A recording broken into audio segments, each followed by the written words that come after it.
Hello guys, welcome back to our channel Raisi Rupsa ব্লগে সবাইকে আজকে ওয়েলকাম। তো আমরা এখন যাচ্ছি শকুন্তলা মায়ের কাছে পুজো দিতে। আমি, ছোট মা, বনু, পূজা পিসি আর সুমন, আমিও আছি সবার সাথে। এই যে আমরা টোটোতে উঠে গেছি, যাচ্ছি। আর আগে বম্মার মা চলে গেছে লাইন দিতে, কারণ প্রচুর ভিড় হয় জানো। সবাই যারা কন্যগড়ে থাকো, কন্যগড় ছাড়াও অন্যান্য দূর থেকে আসে সবাই মায়ের কাছে পুজো দিতে। তো আমরা চলে এসেছি, রোড থেকে নেমে গেছি, এবার আমরা যাচ্ছি। প্রচুর ভিড়, দেখতেই পাচ্ছ। এখন মা ঢুকছে, তার জন্য খুব ভিড় হচ্ছে, তার জন্য আমরা এখানটা একটু দাঁড়িয়েছি। রক্ষাকালী মায়ের খালি করে দেবেন, আমাদের পুলিশ প্রশাসন আধিকারিক প্রবেশ করতে পারেন, তার দিকে আপনারা সজাগ দৃষ্টি দেবেন।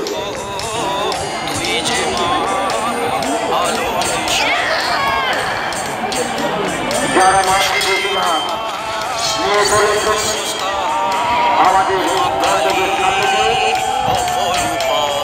তাদের আমরা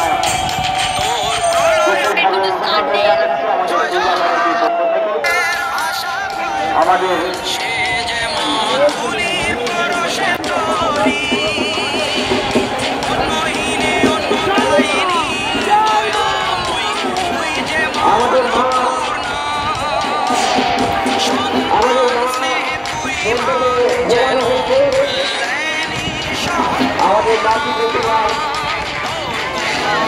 নাম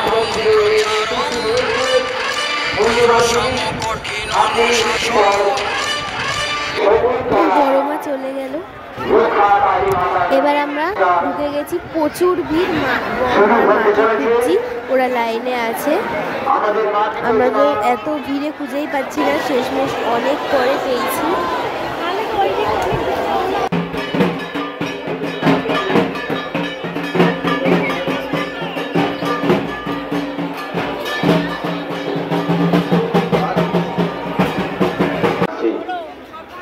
আপনারা এটা করবেন না, আপনারা পথের উপর মূল দপ্তর।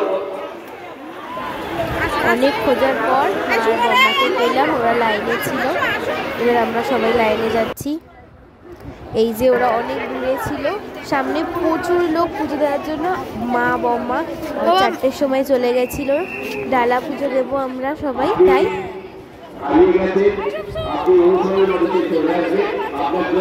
রীতা বম্মাও আছে। আর আমরা এখান থেকে একটু জল খেয়ে নিচ্ছি। এত ভিড়, তাই আমরা জল খেয়ে কিছুক্ষণ পরে চলে এসেছিলাম পিসমশাইয়ের সাথে গাড়ি করে। এত ভিড়, তাই আমাদের আর রাখেনি। আর মারা কালকে অনেক রাগে এসেছিল, 12টা 15। সবাইকে টাটা।